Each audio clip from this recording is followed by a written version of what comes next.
শনিবাৰে সংবাদ মাধ্যমৰ মুখ্য সম্পাদকসকলৰ সৈতে মত বিনিময় অনুষ্ঠানত অংশ ল'লে মুখ্যমন্ত্ৰী ডক্টৰ হিমন্ত বিশ্ব শৰ্মাই। বাজপেয়ী ভৱনত অনুষ্ঠিত হোৱা বৈঠকত প্ৰধানমন্ত্ৰী নৰেন্দ্ৰ মোদীৰ অভিলেখৰ প্ৰশংসা কৰিলে মুখ্যমন্ত্ৰীগৰাকীয়ে। প্ৰয়াত প্ৰধানমন্ত্ৰী জৱাহৰলাল নেহৰু আৰু ইন্দিৰা গান্ধীকো তুলনা কৰিলে প্ৰধানমন্ত্ৰী নৰেন্দ্ৰ মোদীৰে। আপোনালোক সকলোৱে অৱগত যে আমাৰ ভাৰতবৰ্ষৰ গণতান্ত্ৰিক ইতিহাসত 12 তাৰিখৰ দিনটো এটা উল্লেখযোগ্য দিন আছিলে, কাৰণ এই দিনটোতে প্ৰধানমন্ত্ৰী নৰেন্দ্ৰ মোদী ডাঙৰীয়াই আমাৰ দেশৰ নিৰ্বাচিত প্ৰধানমন্ত্ৰী হিচাপে নিৰন্তৰভাৱে কাম কৰাৰ 12টা বছৰ অতিক্ৰম কৰিলে আৰু আজিলৈকে আমাৰ দেশৰ কোনো প্ৰধানমন্ত্ৰীয়ে নিৰন্তৰ 12টা বছৰ দেশক সেৱা কৰাৰ সুবিধা পোৱা নাছিলে। যদিও আমি কেতিয়াবা কওঁ যে জৱাহৰলাল নেহৰু দেশৰ আটাইতকৈ দীৰ্ঘকালীন প্ৰধানমন্ত্ৰী আছিলে, কিন্তু 47ৰ পৰা 52 চনলৈ তেওঁ মনোনীত প্ৰধানমন্ত্ৰী আছিলে।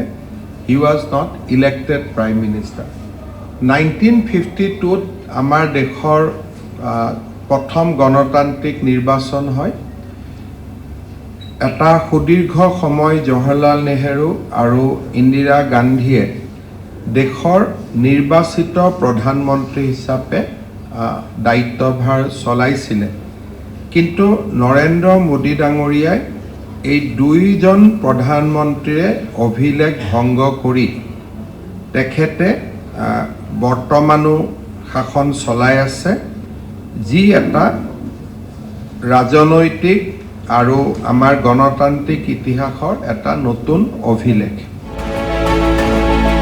আনহাতে মুখ্যমন্ত্ৰী ডক্টৰ হিমন্ত বিশ্ব শৰ্মাই ক'লে 12 বছৰত 36 বাৰ অসমলৈ আহিছে প্ৰধানমন্ত্ৰী নৰেন্দ্ৰ মোদী। কাজিৰঙাত মোদীয়ে নিশা কটোৱাৰ বাবেই ৰাজ্যৰ পৰ্যটন ক্ষেত্ৰত ব্যাপক প্ৰভাৱ পৰিছে। তদুপৰি ডিব্ৰুগড়ত চাহ শ্ৰমিকৰ লগত প্ৰধানমন্ত্ৰীগৰাকীয়ে কেঁচা পাত তোলাৰ বাবে ৰাজ্যৰ চাহ খণ্ডতো ব্যাপক প্ৰভাৱ পৰাৰ কথা সদৰি কৰিলে মুখ্যমন্ত্ৰীগৰাকীয়ে মত বিনিময় অনুষ্ঠানটিত। তেতিয়াহ'লে আমি দেখা পাম যে যোৱা 12টা বছৰ তেখেতে অসমৰ এগৰাকী হিতৈষী ৰূপে আমাক আগুৱাই লৈ যোৱাত সহায় কৰিছে। যোৱা 12টা বছৰত তেখেতে অসমলৈ 36 বাৰ 36 টাইমছ তেখেত অসমলৈ আহিছে, যিটো আগত কেতিয়াও কোনো প্ৰধানমন্ত্ৰীয়ে ইমান বেছি অসম ভ্ৰমণৰ বাবে অহা নাছিল।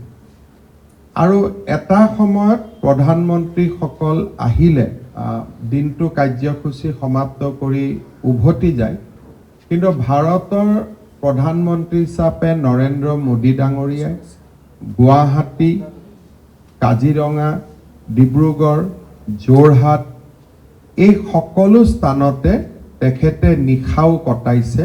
ইও এটা আমাৰ বাবে মন কৰিবলগীয়া এটা ঘটনা প্ৰবাহ বুলি আমি ক'ব লাগিব। প্ৰধানমন্ত্ৰী নৰেন্দ্ৰ মোদী ডাঙৰীয়াই কাজিৰঙাত নিশা কটালে অসমৰ টুৰিজিমত এটা ইতিবাচক প্ৰভাৱ সৃষ্টি হ'ল। ডিব্ৰুগড়ত তেখেতে আমাৰ চাহ বাগিচাৰ যিসকল শ্ৰমিক তেওঁলোকৰ লগত একেলগে কেঁচা পাত তুলিলে। মুখ্যমন্ত্ৰীগৰাকীয়ে প্ৰধানমন্ত্ৰীগৰাকীক উচ্চ প্ৰশংসা কৰি লগতে ক'লে দেশে বিদেশে অসমৰ ফুলাম গামোচাখন প্ৰধানমন্ত্ৰীগৰাকীয়ে জনপ্ৰিয় কৰি তুলিলে। গামোচাৰ লগে লগে প্ৰধানমন্ত্ৰীগৰাকীয়ে ডিঙিত আৰণা এখনো লৈ ফুৰে। এক প্ৰকাৰে প্ৰধানমন্ত্ৰীগৰাকীয়ে বিহু, বাগৰুম্বা আৰু ঝুমুৰক আন্তৰ্জাতিক মঞ্চলৈ সফলভাৱে লৈ গ'ল বুলিও মুখ্যমন্ত্ৰীগৰাকীয়ে মন্তব্য প্ৰকাশ কৰে।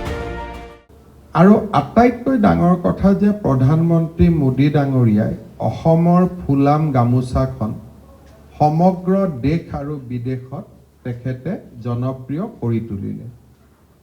গামোচাৰ লগে লগে এতিয়া আমি তেওঁক বহুত সভাত বাগৰুম্বাখনো লৈ থকা আমি দেখা পাওঁ যে আমাৰ আৰণাইখনো আমি তেখেতৰ লৈ থকা দেখা পাওঁ।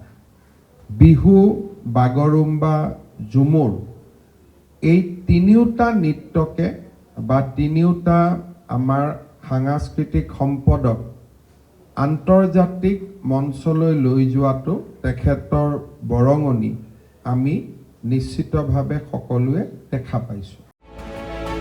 মুখ্যমন্ত্ৰীগৰাকীয়ে লগতে ক'লে, সুধাকণ্ঠ ডক্টৰ ভূপেন হাজৰিকাক ভাৰত ৰত্ন প্ৰদান কৰাৰ পৰা আৰম্ভ কৰি অসমীয়া ভাষাক ধ্ৰুপদী ভাষাৰ মৰ্যাদা প্ৰদান কৰিছিল প্ৰধানমন্ত্ৰী নৰেন্দ্ৰ মোদীয়ে। চৰাইদেউ মৈদামক বিশ্ব ঐতিহ্য ক্ষেত্ৰৰ স্বীকৃতি দিছিল প্ৰধানমন্ত্ৰীগৰাকীয়ে। এক প্ৰকাৰে ৰাজ্যখনৰ জনসাধাৰণৰ আৱেগিক সমস্যাসমূহৰ নিৰাময় কৰিলে প্ৰধানমন্ত্ৰী নৰেন্দ্ৰ মোদীয়ে। অসমৰ বাহিৰতো অসমৰ প্ৰসংগ উল্লেখ কৰা প্ৰধানমন্ত্ৰীগৰাকীৰ দৰে অসমৰ প্ৰতি জ্ঞান থকা কোনো ৰাজনৈতিক নেতা কেতিয়াও দেখা পোৱা নাই বুলি ক'লে ৰাজ্যৰ মুখ্যমন্ত্ৰীগৰাকীয়ে। ভূপেন হাজৰিকা ডাঙৰীয়াক ভাৰত ৰত্ন প্ৰদান কৰাৰ পৰা আৰম্ভ কৰি অসমীয়া ভাষাক ধ্ৰুপদী ভাষাৰ মৰ্যাদা, আমাৰ চৰাইদেউ মৈদামক বিশ্ব ঐতিহ্যৰ স্বীকৃতি, অৰ্থাৎ আমাৰ ৰাজ্যখনৰ জনসাধাৰণৰ যিমানবোৰ আৱেগ যোৱা কেইবাটাও দশকত জমা হৈ আছিলে, সেই গোটেই আৱেগসমূহক তেখেতে নিৰাময় কৰাৰ বাবে তেখেতে নিজস্ব ধৰণে এটা কৰ্মসূচী বা কাৰ্যসূচী হাতত ল'লে। আৰু আমি সদায়ে দেখা পাওঁ যেতিয়া প্ৰধানমন্ত্ৰী ডাঙৰীয়াই মন কী বাত অনুষ্ঠান কৰে, প্ৰায়ে অসমৰ প্ৰসংগ তেখেতে উল্লেখ কৰে। আৰু যোৱা মোৰ 25টা বছৰৰ ৰাজনীতিত অসমক লৈ ইমান চিন্তিত আৰু অসমৰ বিষয়ে ইমান গভীৰ জ্ঞান থকা প্ৰধানমন্ত্ৰী বা আন ৰাজনৈতিক নেতাক মই কেতিয়াও দেখা পোৱা নাই। মোদীৰ অভিলেখ আৰু 12 বছৰীয়া কৰ্মকালত দেশৰ প্ৰধানমন্ত্ৰীগৰাকীয়ে অসমৰ প্ৰতি গ্ৰহণ কৰা পদক্ষেপৰ শলাগ ল'লে মুখ্যমন্ত্ৰী ডক্টৰ হিমন্ত বিশ্ব শৰ্মাই। ব্যুৰ' ৰিপৰ্ট, আছাম টক্স।